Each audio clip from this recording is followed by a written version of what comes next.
Look at a modern office all-hands meeting on a Monday morning. 200 educated adults stand quietly in rows while the CEO walks onto the stage. Everyone smiles politely, laughs at terrible jokes, and nods enthusiastically at colorful strategy slides. If the boss tells you to work over the weekend, you sigh, grumble, and comply. Modern culture considers obedience to organizational hierarchy completely normal and natural. We accept that some humans wear bespoke suits, sit in corner offices, and hold total power over our livelihoods. But from an evolutionary perspective, human submission to a single ruler is an absolute biological anomaly. For over 2 million years of human history, the concept of a king did not exist. Early human hunter-gatherers were aggressively, fanatically, and brutally egalitarian. If an ancient hunter acted arrogant or tried to boss people around, the tribe ruthlessly neutralized him. They laughed in his face,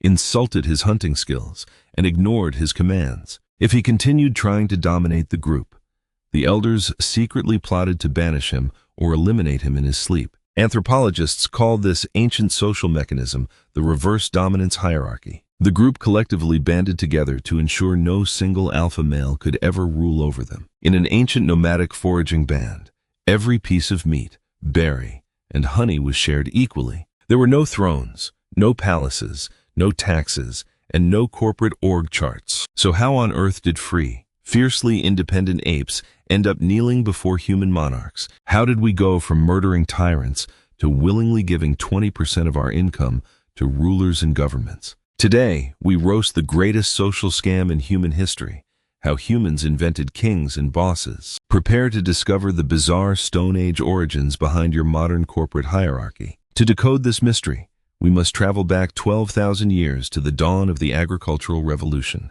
For hundreds of thousands of years, humans were nomadic foragers, constantly moving across open landscapes. In a nomadic lifestyle, accumulating heavy material wealth was physically impossible. You could only own what you could physically carry on your back while running through the wilderness. If you hoarded 50 heavy stone axes, you simply slowed down and got eaten by a lion. Because nobody could hoard surplus wealth, nobody could buy political leverage or hire private bodyguards. True human equality was guaranteed by the physical physics of nomadic mobility. Then, around 10,000 BCE, humans committed the ultimate evolutionary blunder. We planted wheat and barley. Instead of roaming the endless plains, humans built permanent mud brick huts near river valleys. Farming crops required backbreaking labor from dawn until dusk every single day. But farming created something the ancient world had never seen before, a massive caloric surplus. When you harvest 20 tons of wheat,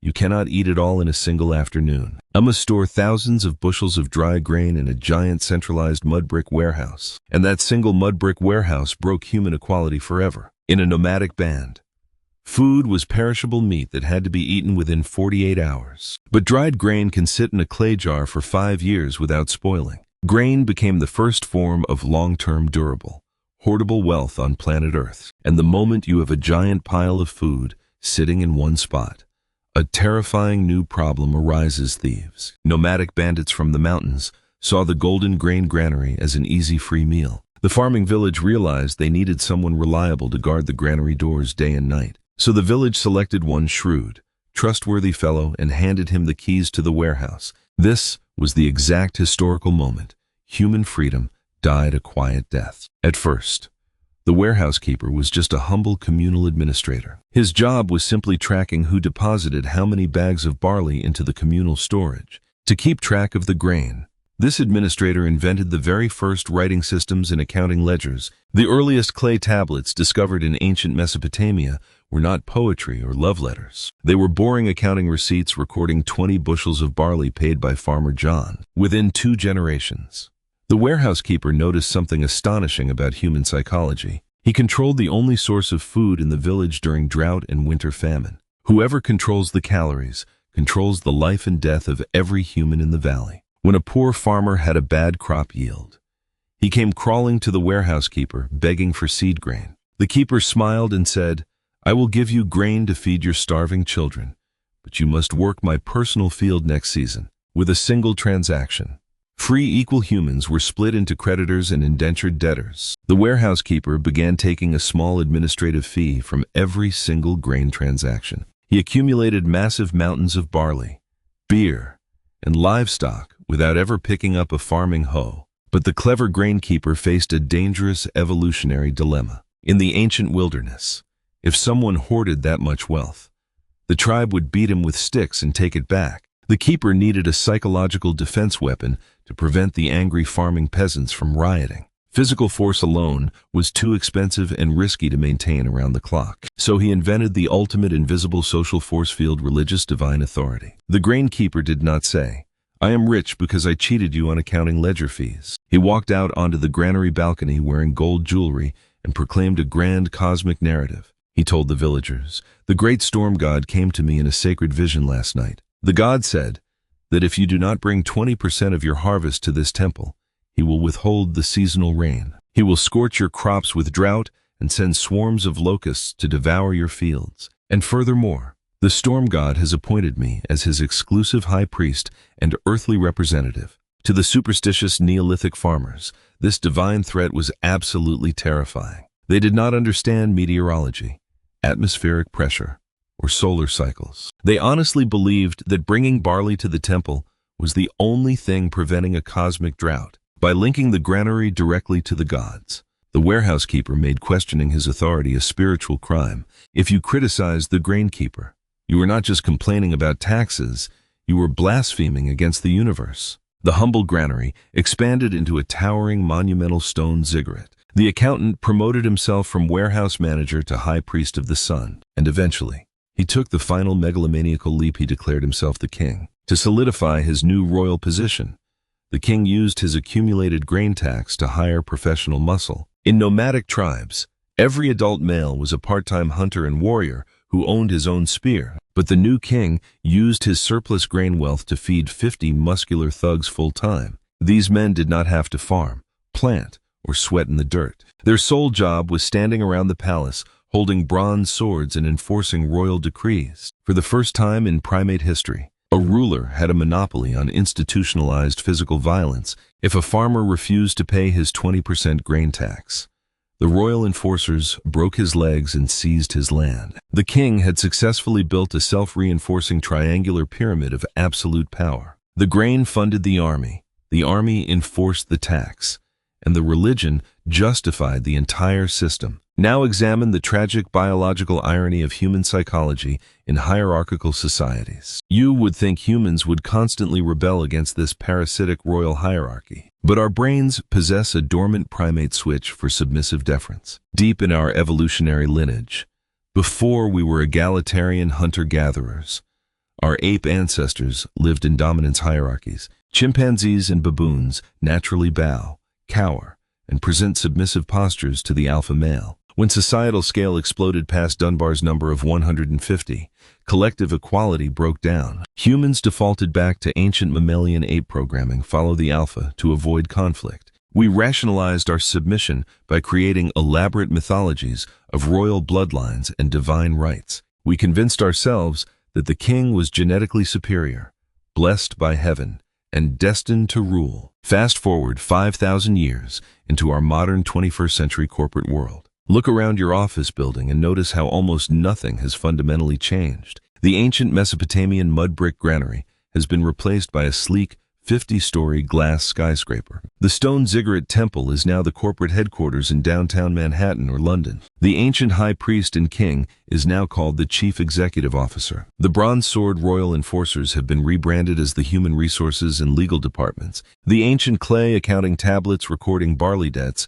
are now Microsoft Excel spreadsheets. And the grain tax you paid to avoid cosmic drought is now your annual KPI delivery. The psychological mechanisms of corporate power mirror ancient kingship with hilarious precision. Modern corporate executives surround themselves with modern royal regalia. Instead of gold crowns and velvet capes, they wear $5,000 tailored Italian suits. Instead of sitting on an elevated golden throne, they sit in ergonomic leather chairs on the penthouse floor. Instead of claiming to speak directly to the sun god, they claim to speak directly to the global market. They deliver charismatic keynote speeches using mystical jargon like synergy, paradigm shifts, and disruptive vision. The ordinary employees sit in rows in the auditorium, just like Neolithic peasants staring up at the ziggurat balcony. We nod and applaud because our ancient mammalian brainstem screams, "Obey the alpha, keep your head down, and protect your grain ration." Look at how corporate culture exploits our ancient fear of exile from the granary. In ancient Mesopotamia,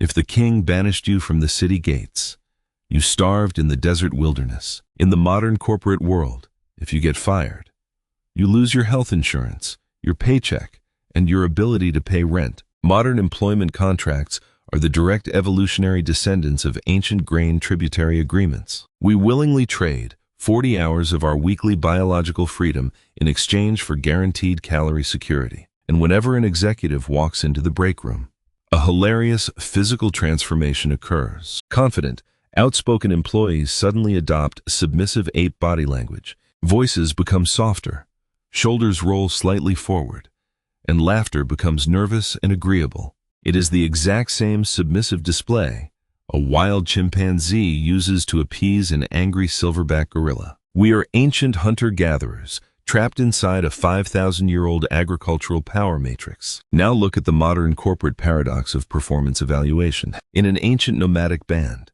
your value was crystal clear. You either brought home meat or you did not. But in a complex corporate hierarchy, performance is subjective and heavily influenced by political optics. Employees spend 20% of their workday doing actual productive tasks and 80% of their energy managing appearances, kissing royal rings, and crafting flattering update emails. We have reinvented the ancient royal court culture inside everyday office cubicles. We have court jesters who entertain the boss, royal sycophants who flatter every decree, and rival viziers scheming for promotion. It is a biological soap opera, playing out under buzzing fluorescent LED lights. So how do we outsmart this 5,000-year-old psychological software glitch? How do we navigate modern corporate hierarchies without losing our sanity and personal dignity? The first step is stripping away the mystical divine aura surrounding authority figures. Recognize that a CEO, vice president, or director is not a divinely appointed God king. They are simply another confused, hairless primate wearing expensive clothes and trying to manage stress. They have the same Stone Age amygdala, the same biological insecurities, and the same mortality as you. Respect their organizational role and functional responsibility, but never worship their human existence. The second step is understanding that organizational hierarchy is merely a coordination tool, not a moral ranking. Human societies created hierarchies because coordinating 10,000 people without structure is chaotic. A corporate org chart is just an artificial communication flowchart designed to route information. Your job title reflects your current organizational function, not your intrinsic human worth or intelligence. Never let a lower rank on a corporate spreadsheet make you feel biologically inferior. The third step is building your own personal independent grain silo. The ancient warehouse keeper gained absolute tyranny over farmers because they had zero alternative food sources. If you rely 100% on a single employer for every penny of your survival, you are vulnerable to servitude. Build an emergency savings fund, develop diversified skills, and create alternative streams of income. When you have 6 months of living expenses saved in your bank account, your psychological posture transforms. You no longer walk through office hallways with the terrified posture of an indentured peasant. You interact with corporate leaders with calm, unshakable, professional independence. The fourth step is reviving the healthy egalitarian spirit of our hunter-gatherer ancestors. Practice mutual respect, humble collaboration, and open communication with your peers. Refuse to participate in petty palace intrigue, sycophantic bootlicking, or malicious gossip politics. Treat the office janitor and the executive vice president with the exact same authentic human dignity. True leaders do not rule by hoarding grain and wielding threats of exile. True leaders serve their team, share credit generously, and empower everyone around them to thrive. The fifth step is mastering the art of strategic professional autonomy. Deliver exceptional, undeniable value in your core deliverables so your competency speaks for itself. When you become indispensable through skill and reliability, you invert the traditional power dynamic. You transform from a replaceable peasant into a valued strategic partner. Now look at the grand evolutionary arc of human social systems. For 99% of our history, humans roamed free under open skies, answering to no single master. The invention of kings, empires, and rigid hierarchies was a very recent 10,000-year agricultural experiment. It allowed us to build pyramids, construct colossal cities, and launch rockets to the moon. But it came at the heavy psychological cost of freedom, autonomy, and natural human equality. Today, we have the unprecedented historical privilege to reshape our modern workplaces. Modern forward-thinking organizations are dismantling rigid pyramids in favor of flexible, collaborative networks. We are slowly rediscovering that humans produce their best creative work when treated as autonomous equals. The future belongs to decentralized, transparent, and empathetic communities. The next time you sit in an all-hands corporate meeting, smile with enlightened awareness. Look up at the podium and see the ancient mud brick granary standing in the background. Appreciate the hilarious biological comedy of modern corporate primate behavior. Do not get bitter, do not feel defeated, and do not cower in fear. Laugh at the absurd cultural rituals that humans invented to manage agricultural surpluses. Do your work with excellence. Collect your fair share of the harvest, and maintain your inner sovereignty. Remember that deep inside your DNA lies the untamed soul of a free Pleistocene hunter. You were not born to be an obedient serf kneeling before a crown. You are a conscious, intelligent, self-determining master of your own destiny. Respect the organizational system.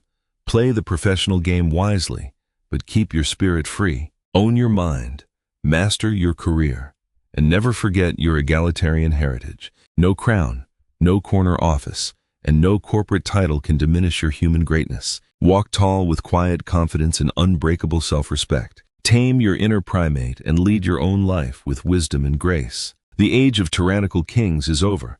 The era of self-mastery is here. Stand proud, think free, and reign supreme as the master of your own world.